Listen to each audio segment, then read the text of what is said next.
¿Qué tal? ¿Cómo están? Bienvenidos a Agenda Económica. Son las 8 de la mañana y estamos iniciando esta nueva semana, día lunes 18 de octubre. Gracias por acompañarnos a esta hora para ir revisando los temas más importantes de esta jornada. Un adelanto, un día que seguramente será muy noticioso. Vamos a comenzar ya con la revisión de las informaciones más importantes del día, nuestro resumen de noticias. Comenzamos con un tema que trae publicado hoy día el diario El Mercurio, que quisimos replicar también porque son datos bien sorprendentes para entender quizás la magnitud de las ayudas fiscales que se han entregado este año 2021. El Banco Mundial estima que la pobreza en Chile habría caído a un 2,5% este año, en un descenso inédito, muy drástico, influenciado principalmente por la mayor liquidez, la entrega de ayudas de parte desde el Estado a través del IFE y además en los retiros de fondos previsionales sumaron inyecciones de recursos muy importantes que llevaron esta reducción transitoria, por cierto, a la pobreza a un 2,5% a nivel nacional. Claro, el dato es, por supuesto, temporal porque las condiciones estructurales de fondo de estas familias siguen siendo muy precarias, pero de todas maneras es una forma de cuantificar cuál ha sido el impacto de las ayudas fiscales de este año. Ya les contaremos más detalles sobre este estudio que trae el diario El Mercurio el día de hoy. Estaremos analizando también, y lo haremos en la entrevista del día de hoy, en el mercado inmobiliario hay cambios importantes, sobre todo desde el punto de vista de los bancos y la forma en la que están entregando los créditos hipotecarios, con tasas que han ido subiendo y también con plazos que han cambiado.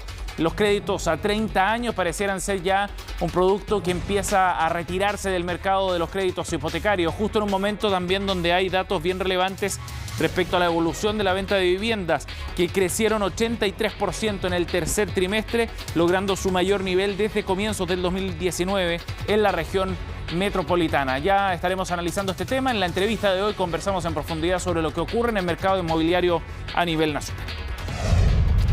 Por otra parte, en el sector de casinos hay mucho movimiento en un año de licitaciones importantes. El tribunal decidió suspender la licitación del Casino Monticello. Y ojo, porque lo que está ocurriendo en el sector es bien relevante. En medio de la fusión de Dreams con Enjoy que se ha anunciado, donde ya habrían avances bien relevantes, hay licitaciones importantes que también han sido detenidas por la justicia. Entre ellos, por ejemplo, la licitación del casino también de Talcahuano. Por eso destacábamos lo que ha ocurrido con Monticello, porque además es uno de los casinos más importantes en nuestro país, en un momento, como decíamos, donde se están reorganizando las fuerzas dentro de esta industria. Les contamos más en unos minutos. Lamentablemente, esta jornada la comenzamos con malas noticias en el ámbito económico a nivel mundial, porque China creció menos de lo que se esperaba. Logró un 4,9% de crecimiento en el tercer trimestre del año. Lo que esperaba el mercado era un 5,2%, eran las estimaciones que se veían para el gigante asiático, y esto evidentemente que genera cierta preocupación y temor para entender cuáles son las razones de fondo de por qué la economía china, que debería arrastrar al mundo, está creciendo menos de lo que se pensaba. ¿Qué es lo que dicen los expertos, los analistas del mercado? Lo atribuyen fundamentalmente a que hay efectos de la crisis energética que se está viviendo a nivel mundial, con mayores precios del petróleo asociados, lo que está provocando ciertas paradas en la producción de algunas fábricas. Además, por cierto, de las dudas en torno al sector inmobiliario que están incidiendo.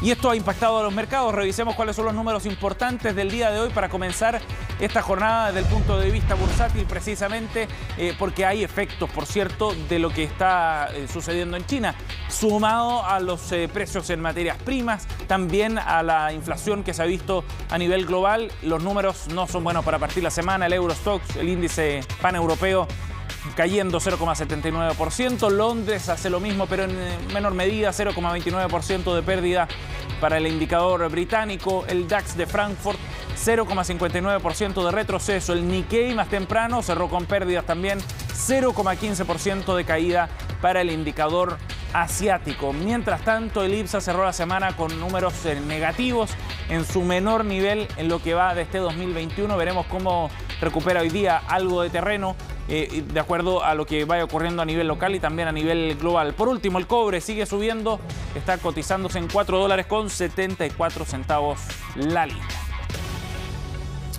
Bien, partamos entonces contándole más detalles respecto a este informe que publica hoy día el diario El Mercurio en su cuerpo B de Economía y Negocios sobre el análisis que hace el Banco Mundial en materia de pobreza acá en Chile. Para este año 2021 se espera una caída de a un 2,5%, un indicador de 2,5% de pobreza después que el 2020 este indicador llegara a un 10,8%, claro, en medio de la peor crisis económica que había vivido el país en la última década, producto de la pandemia. Sin embargo, este repunte obedece fundamentalmente a un factor que es transitorio, a las ayudas que ha entregado el Estado, a la liquidez que se ha inyectado también a las familias chilenas por la vía del IFE fundamentalmente y, por cierto, también con lo que puede hacer el retiro de fondos previsionales que algunas familias también ha ayudado. Lo que dice esta nota que trae el diario El Mercurio es que se espera que las medidas de protección social de emergencia y la recuperación parcial del mercado laboral ayuden entonces a reducir la pobreza de manera significativa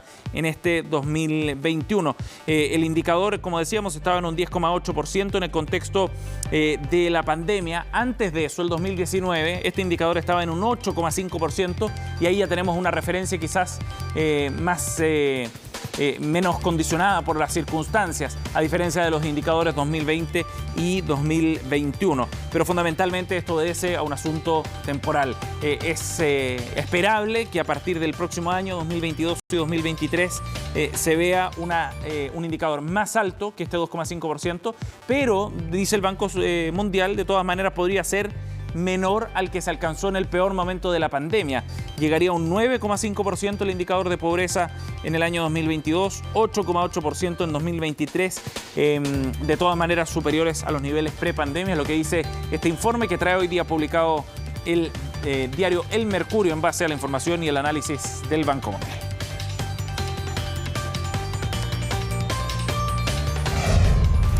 8,7, vamos a ir a otro tema. Los efectos de la decisión del Banco Central de subir la tasa de interés de referencia ha generado impactos importantes. Lo hemos visto ya en las tasas de largo plazo de los créditos hipotecarios, por ejemplo, pero también se observa en otros instrumentos financieros, entre ellas las tarjetas de crédito, que también han visto un alza en las tasas de interés. En la siguiente nota vemos otro de los efectos de lo que resolvió el Banco Central.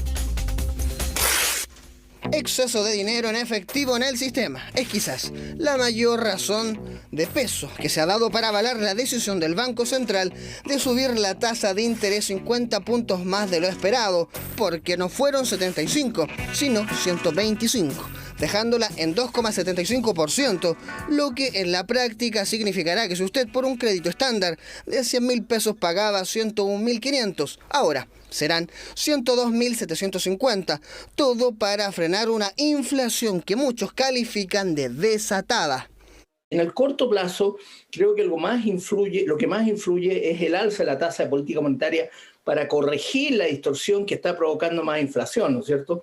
Y sube las llamadas tasas de consumo, para el consumo, las tarjetas de crédito, el sobregiro. El alza busca enfriar el consumo y desacelerar una inflación que en septiembre llegó al 5,3%, cuando a fin de año se quería llegar al 3%. Precios en alza y sobreconsumo. ¿Qué piensan los usuarios de este método de pago? ¿Usas tarjetas de crédito habitualmente? Las tengo todas bloqueadas porque no voy a usar el crédito mientras siga pasando lo que está sucediendo.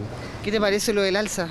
Igual es importante. Por eso te digo, el alza es algo manejado, es algo internacional, no es solamente la inflación de este país. ¿Que no usa tarjetas de crédito? No, nada.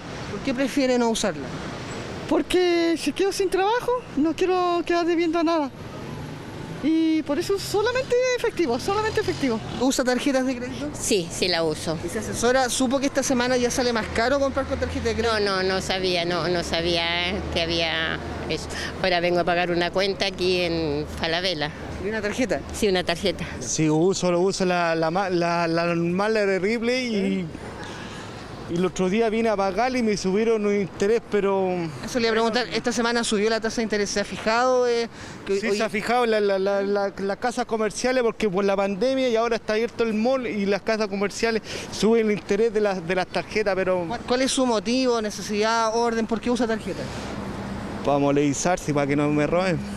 Entonces, ¿qué se recomienda hacer a quienes usan el crédito para consumir elementos básicos ante la imposibilidad de costearlos con efectivo? Evitar los créditos que son de alguna manera baratos, ¿ya? Vale decir, yo tengo dos formas de pagar las tarjetas. Tengo, ¿no es cierto?, un pago mínimo, que me habla también de un interés rotativo, en el cual, ¿no es cierto?, voy a pagar solamente un monto más chiquitito, pero a la larga voy manteniendo la deuda. Las recomendaciones, por ejemplo, si tengo que ocupar efectivamente el crédito para poder hacer algunas operaciones, es que trate de preferir las cuotas precio contado, y también que cuando me toque pague la totalidad de la deuda que estoy contrayendo. Una medida que afecta a nuestros bolsillos y que quiere evitar las proyecciones de una inflación a fin de año cercana al 5,7%, la más alta en 8 años. Bien, vamos a ir a otro tema, pero vinculado también a lo que está ocurriendo en relación al alza de las tasas de interés. Pero los créditos largos, los hipotecarios. Estuvimos en Agenda Económica el día viernes conversando con el presidente de la Asociación de Bancos, con José Luis Mena, quien explicaba cuál era el escenario que viene para los créditos hipotecarios. Asegura el líder gremial que las condiciones para entregar créditos se harán más exigentes. El plazo, por ejemplo, probablemente se reduzca a un máximo de 20 años. Los pie iniciales también aumentarán para poder entregar un crédito, o bien se podría dejar de lado la tasa fija, que ha sido un mecanismo hasta ahora bastante masificado, pero que ahora queda en duda en función de las expectativas que hay en el sector. Por lo mismo, decía, es probable que no volvamos a tener tasas de 2 a 3% en los créditos largos a partir de los próximos meses. Escuchemos qué fue lo que dijo el presidente de la Asociación de Bancos en este sentido. Yo no me atrevo a decir si vamos a volver a mirar las tasas que yo conocí cuando tenía 25 años, de UF más 12. Pero claramente la tendencia de la curva es muy preocupante. Si alguna vez, como todos hemos visto, tasa de UF más 2, la posibilidad de volver a ese escenario, yo creo que no la vamos a ver, tal vez, en el curso de este decenio. Bueno, la razón no tiene que ver solamente con lo que ha resuelto el Banco Central en relación a las tasas de interés, sino también con los mecanismos de financiamiento de los propios bancos asociados al sistema de fondos de pensiones. Escuchemos qué fue lo que dijo José Manuel Mena respecto a este tema. Si vamos a dar créditos a 30 años plazo, tenemos que buscar un inversionista, un depositante que esté en condiciones, con intereses disponibles para comprar también un bono hoy día. En efecto, no tenemos inversionistas interesados en magnitud relevante en comprar bonos a 20, 30 años que nos permitan financiar crédito hipotecario a 20 y 30 años. Los retiros no generan esa buena señal, generan incentivo a que las tasas suban, porque vamos a tener más ventas, la AFP, por ejemplo, de instrumentos que ya habían comprado. Y esas ventas en miles de millones de dólares genera una mayor presión a que las tasas sigan subiendo. Bien, vamos a cambiar de tema. Nos vamos ahora al ámbito internacional para analizar lo que está ocurriendo con la economía china, que creció un 4,9% en el tercer trimestre de este año. Un buen número, pero menor a lo que esperaba el mercado, que proyectaba un 5,2% de crecimiento. Y eso es lo que ha generado cierto temor también sobre las perspectivas para la segunda principal economía a nivel mundial, pero la que tiene probablemente hoy día más relevancia desde el punto de vista del carro de la economía global. ¿Y qué es lo que ha ocurrido? Fundamentalmente, los analistas internacionales lo atribuyen a los efectos que está generando la crisis energética a nivel mundial, con un mayor costo del precio del petróleo, problemas también en los sistemas de transporte y mayores costos asociados al transporte, además de las dudas, dicen algunos analistas, respecto a la crisis que vivió Evergrande, el gigante inmobiliario chino, hace algunas semanas y que todavía está en vilo. Lo que ha dicho además el vocero de la Oficina de Estadísticas China es que los desafíos de mantener la economía a un ritmo sostenido han aumentado, dice el vocero Fu Lingyu. Dijo además que la recuperación de la economía después de la crisis que ha provocado la pandemia todavía es inestable y desigual. lo que evidentemente da un mensaje también desde el gobierno chino respecto a cómo están viendo una serie de problemas. Entre ellos, como decíamos, esta crisis energética que está generando problemas de costos, sobre todo asociados a las fábricas, y por cierto también los retrasos en los envíos por producto de los mayores costos asociados al transporte a nivel global, demoras que están generando también taco y mayores problemas de producción en las fábricas, problemas de inventario también asociados. Datos para mirar en el día de hoy, porque esto está generando problemas también en las bolsas, que como veíamos al comienzo del programa están a la baja, sobre todo en Europa. Bien, y vamos a revisar otro tema que también adelantábamos en nuestros titulares. En medio de una serie de licitaciones que están en curso de casinos bien importantes a nivel nacional, hubo novedades respecto a la licitación del casino Monticello, que tendrá que ser suspendida luego de que un tribunal resolviera paralizar esta licitación. Ordenó la suspensión del proceso que involucra a Monticello. Fue el Juzgado Civil 22 el que dictó precisamente esta medida, tal como ya había ocurrido en otras licitaciones previstas para los casinos de Talcahuano y de Punta Arenas. Ya había ocurrido lo mismo en relación a estas dos licitaciones. Lo que ha fijado la autoridad en este caso, en el de Monticello, es que este lunes se den los procesos de licitaciones, lo que tenía estimado precisamente la Superintendencia de Casino de Juego para recibir las ofertas para operar estas licencias. Pero a 3 días del plazo entonces se suspendió el mayor proceso donde había más atención, que es la licitación del casino Monticello, ubicado en la comuna de San Francisco de Mostazal, a la zona sur de la región metropolitana. Esta licencia, recordemos, es operada por Dreams, empresa que está buscando también un proceso de fusión junto a Enjoy. Hay harto movimiento en la industria de casinos, un sector que hay que tener a la vista en lo que está ocurriendo en materia de negocio durante este año.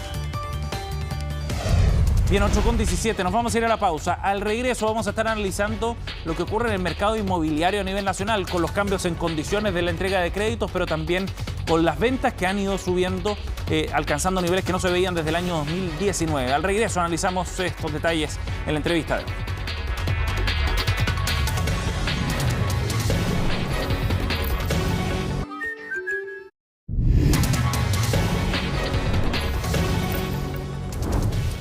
Ya estamos de vuelta aquí en Agenda Económica, 8:21 para analizar lo que está ocurriendo en el mercado inmobiliario a nivel nacional en meses en los que se han producido importantes cambios, tanto en la entrega de créditos como desde el punto de vista de las ventas, donde ha habido fuerte alza en algunos precios. Vamos a conversar de lo que está sucediendo en este sector. Estamos en contacto a esta hora con Teodosio Cayo, experto inmobiliario, gerente general además de Arenas y Cayo. Gracias por estar con nosotros, Teodosio. ¿Qué tal? ¿Cómo estás, Nicolás? Bienvenido. Teodosio, bueno, hemos visto cambios bien relevantes, ya lo analizábamos en el primer bloque también respecto a las proyecciones que está haciendo la Asociación de Bancos, por ejemplo, en materia de tasas de interés. ¿Cuáles son las proyecciones que hay respecto a lo que va a ocurrir en los próximos años, con una mirada de largo plazo? ¿Va a ser más difícil acceder a una vivienda en Chile, Teodosio? En las condiciones que estamos viendo, tanto del punto de vista de riesgo, tanto también con las tasas que hoy día se están prácticamente duplicaron en 2 años y también, ¿no es cierto?, revisando los stocks, por supuesto, hay muchas personas que van a ver alejada la posibilidad de poder acceder a la casa propia.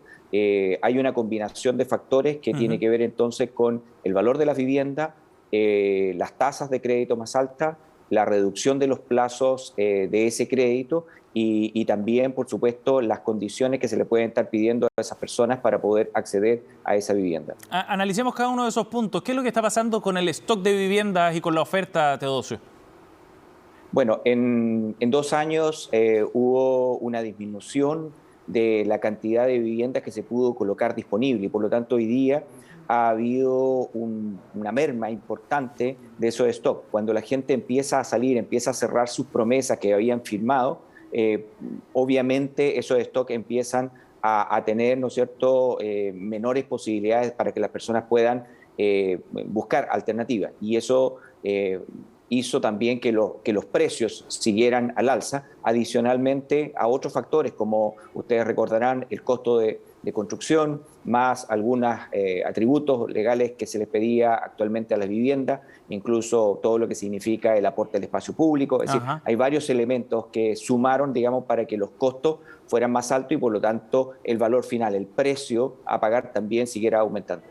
¿Hay alguna referencia de precios, de alza de precios, por ejemplo, Teodosio, en alguna comuna o región de lo que ha ocurrido en los últimos 2 años?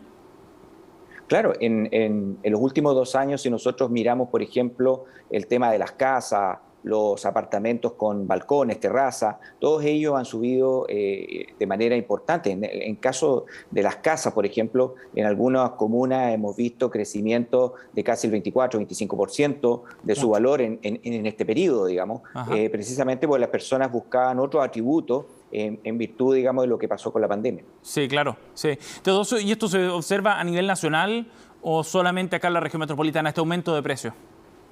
No, el aumento de precios en general ha sido generalizado en todo el país, más aún en aquellas zonas donde inicialmente se pensaba que eran bienes de segunda residencia, es decir, de vacaciones, pasaron a ser estos bienes de vacaciones una primera opción, e incluso muchas personas con estas condiciones crediticias también optaron no a comprar, sino que a tomar una decisión un poco más lenta y por lo tanto empezaron a arrendar, lo cual también ha fomentado el aumento de los costos de arriendo. Sí, de hecho hemos visto un fuerte incremento de la demanda por distintos tipos de propiedades, ¿no? Y no solo las propiedades más tradicionales quizás. ¿Cuánto influye en todo esto también, Teodosio, el factor de los inversionistas en un sector que también se ha desarrollado con fuerza, de aquellos que buscan viviendas para inversión de largo plazo? Bueno, hay que distinguir distintos niveles de inversionistas. Aquellos inversionistas, grandes inversionistas que están construyendo edificios, por supuesto, eso ha disminuido. Pero los inversionistas menores, digamos, las personas que están viendo en un departamento, una casa, como una opción, por ejemplo, para mejorar su jubilación en el futuro, esos inversionistas han seguido. Sin embargo, bajo estas condiciones actuales, a partir, por ejemplo, de la segunda alza importante que ha hecho el Banco Central, se van alejando las posibilidades de que esas personas puedan seguir invirtiendo porque se los visualiza como un riesgo, digamos, para el otorgar, digamos, más financiamiento. Aunque, tal como estamos viendo la cifra, las personas, si no van a poder comprar, la única opción que les queda es arrendar. Teodosio, hablemos también sobre las condiciones financieras para poder acceder a los créditos. Ya lo veíamos en el primer bloque que hay condiciones que son más restrictivas. ¿Cuáles son las características de los créditos que se están ofreciendo hoy día en base a estos cambios de las políticas que han adoptado los bancos?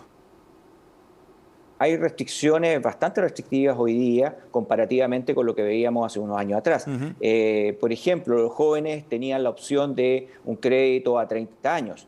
Hoy día, por ejemplo, esos mismos créditos a 30 años, o incluso 40 en algunos casos, se han reducido a 20 como máximo. Por lo tanto, tienen menos plazo para poder pagar esa deuda. No estamos diciendo que van a ocupar los 40 o 30 años para pagar. Simplemente lo que se dice es que con esa opción, al principio, cuando cuesta mucho más, por ejemplo, tener un salario más alto, por supuesto, la cuota sale más baja y por lo tanto pueden acceder. Si se acorta el plazo, todo ese monto obviamente pasa a ser un escollo más alto, difícil de poder superar en menos plazo. Y si a eso se le suma, por supuesto, la inflación, que significa que cada cuota que está en UF cada mes va a subir más, si a eso se le suma, por supuesto, el que la tasa hoy día, no hay tasas menores hoy día al 4%, es decir, es muy difícil encontrar una tasa menor que eso, y por lo tanto, comparado con el 1,99 que teníamos el año 2019, es superar el doble, digamos, de tasa, y en una propiedad, por ejemplo, de 3.500 UF, prácticamente se estaría pagando casi 100.000 o un poquito más de pesos todos los meses adicionales, lo cual puede llegar incluso en el total del crédito a superar los 25 millones. Evidentemente, de acuerdo a los presupuestos, por supuesto que se resiente un alza de esa naturaleza. Definitivamente está cambiando el mercado inmobiliario en nuestro país. Teodosio, gracias por conversar con nosotros esta mañana, muy amable. Gracias a ustedes, que estén muy bien. 8:28, gracias por acompañarnos. Aquí en Agenda Económica vienen las noticias internacionales. Jacinta Molina junto a ustedes en Conexión Global. Que tengan un buen día.